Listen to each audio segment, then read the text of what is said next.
SBB Medicare గత సంవత్సరం కాలంగా మీ అభిమానాన్ని చురుకున్న ఎస్బీబీ మెడికేర్ మొదటి వార్షికోత్సవం సందర్భంగా కృతజ్ఞతలతో ₹1000 మందుల కొనుగోలుపై ఓఆర్ఎస్, ₹1999 మెడిసిన్స్ కొనుగోలుపై డిజిటల్ థర్మామీటర్, ₹2999 మెడిసిన్స్ కొనుగోలుపై గ్లూకోమీటర్ ఉచితంగా పొందండి. ఫ్రీ హోమ్ డెలివరీ కోసం కాల్ చేయండి 6262515149. SBB Medicare, Tilak road, Tirupati. ప్రజలు ఇప్పటి వరకు చూడని అభివృద్ధిని తిరుపతిలో చేసి చూపిస్తానని ఎమ్మెల్యే ఆర్ఎన్ శ్రీనివాసులు అన్నారు. శనివారం ఆయన చిత్తూరులో మీడియాతో మాట్లాడుతూ రాయలసీమలోని అత్యధికంగా 63,000 ఓట్ల మెజార్టీతో ఎమ్మెల్యేగా గెలిచానన్నారు. తిరుపతిలో చంద్రబాబు, పవన్ కళ్యాణ్ నేతృత్వంలో అభివృద్ధి చేసి చూపిస్తానని ధీమా వ్యక్తం చేశారు. ఇక్కడ జనసేన, తెలుగుదేశం, బీజేపీ యువకులు, వీర మహిళలు, నాయకులు, ముఖ్యంగా యువత చాలా ఉత్సాహంతో అందరూ కూడా రావడం, ప్రతి ఒక్కరు కూడా మనస్ఫూర్తిగా కలవడం, వారిని నేను అభినందించడం చాలా సంతోషంగా ఉంది. ఏడుకొండల వెంకటేశ్వర స్వామి ఆశీస్సులతో ఇక్కడ చిత్తూరు నుంచి తిరుపతికి పోవడం, తిరుపతి ఓటరు మహాశయులు, నాయకులు, ప్రజలు ఆశీర్వదించారు. భగవంతుడి కృపతో తిరుపతి ప్రజల, నియోజకవర్గ నాయకులు, ఓటరు మహాశయుల అందరి అభిమానంతో అఖండ మెజారిటీ దాదాపు 63,000 ఓట్లు మెజారిటీతో గెలవడం జరిగింది. రాయలసీమలోనే ఏ ఎమ్మెల్యేకు రాని మెజారిటీ, దాదాపు 52 మంది ఎమ్మెల్యేలు ఉంటే అత్యధిక మెజారిటీ తిరుపతి ఎమ్మెల్యేగా తిరుపతి ప్రజలు ఆశీర్వదించారు.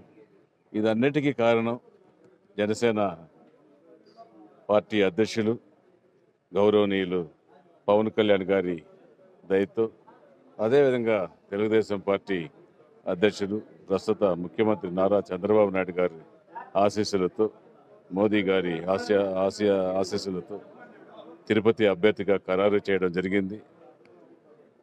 పవన్ కళ్యాణ్ గారు ఏదైతే అభ్యర్థిగా నమ్మకం పెట్టి అభ్యర్థిగా నియమించారో ఆయన నమ్మకాలని వమ్ము చేయకుండా ఆయన ఆశయాలకు అనుగుణంగా తిరుపతిలో అత్యధిక మెజారిటీతో గెలవడం జరిగింది. ఆయన ఒకటే చెప్పారు, తిరుపతి పుణ్యక్షేత్రం, అన్నయ్య మెగాస్టార్ చిరంజీవి గారు ప్రాతినిధ్యం వహించిన నియోజకవర్గం తిరుపతి. తిరుపతి అభివృద్ధి జరగాలి, అది ఒక మహా పుణ్యక్షేత్రం. ఆ పుణ్యక్షేత్రం అభివృద్ధి జరగాలనుకుంటే మనతో నాందిగా పలకాలి. అనుభవశాలైన చంద్రబాబు నాయుడు గారు తిరుపతి వాసి, ముఖ్యమంత్రిగా భగవంతుడి దయతో 4వసారి అవడం జరిగింది. ఖచ్చితంగా కూడా అనుభవశాలైన ముఖ్యమంత్రి నారా చంద్రబాబు నాయుడు గారి ఆశయాలు, అనుగుణాలతో తీసుకొని, అదేవిధంగా పవన్ కళ్యాణ్ గారు ఒక స్పిరిట్, ఆయన స్ఫూర్తితో పవన్ కళ్యాణ్ గారి విధి విధానాలన్నీ కూడా తిరుపతిలో రూపొందించి ఖచ్చితంగా ఆయన ఆశయ సాధనాలను సాధించేదానికి ఆయన పవన్ కళ్యాణ్లో సేవకుడిగా మేమొకరు తిరుపతి నియోజకవర్గానికి అభివృద్ధి చేస్తూ, అంతేకాకుండా సుదీర్ఘంగా 40-60 సంవత్సరాలుగా 70 సంవత్సరాలుగా చిత్తూరులో ఉండడం జరిగింది. చిత్తూరు ప్రజలు కూడా మర్చిపోలేని విధంగా గత 30-40 సంవత్సరాలుగా కూడా ప్రజలకు అందుబాటులో ఉన్నాను, సేవ చేస్తున్నాను.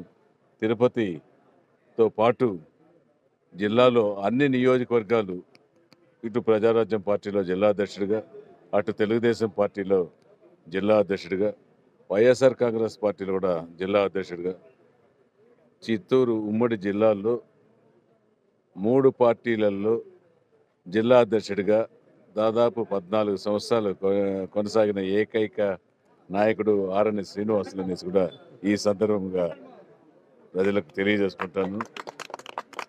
నేను అందుబాటులో గత 40 సంవత్సరాలుగా జిల్లాలో, ఉమ్మడి జిల్లాలో 14 నియోజకవర్గాల్లో కూడా నా వంతు అభివృద్ధికి కృషి చేసుకుంటూ, ప్రభుత్వంలో కాంట్రాక్టర్గా పనిచేసుకుంటూ, అందరికీ అందుబాటులో ఉంటూ, ప్రతి ఒక్క రోడ్డును కూడా రోడ్లు వేసుకుంటూ అక్కడక్కడ ప్రజలతో మమేకమై అందరి ఆశయాలతో 14 సంవత్సరాలు 3 పార్టీలలో జిల్లా అధ్యక్షుడు కొనసాగారంటే, ఇంతవరకు నాకు తెలిసి స్వాతంత్రం వచ్చినప్పటి నుంచి ఒక వ్యక్తి 3 పార్టీలలో జిల్లా అధ్యక్షుడు కొనసాగిన వాళ్ళు ఎవరు లేరు.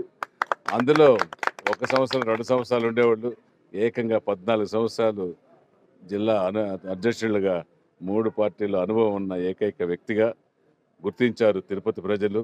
అపూర్వ స్వాగతం పలికారు, మంచి మెజారిటీ ఇచ్చారు. ఎప్పుడు కూడా తిరుపతి ప్రజల్ని, చిత్తూరు జిల్లా ప్రజల్ని గుండెల్లో పెట్టుకొని కాపాడుకుంటాను.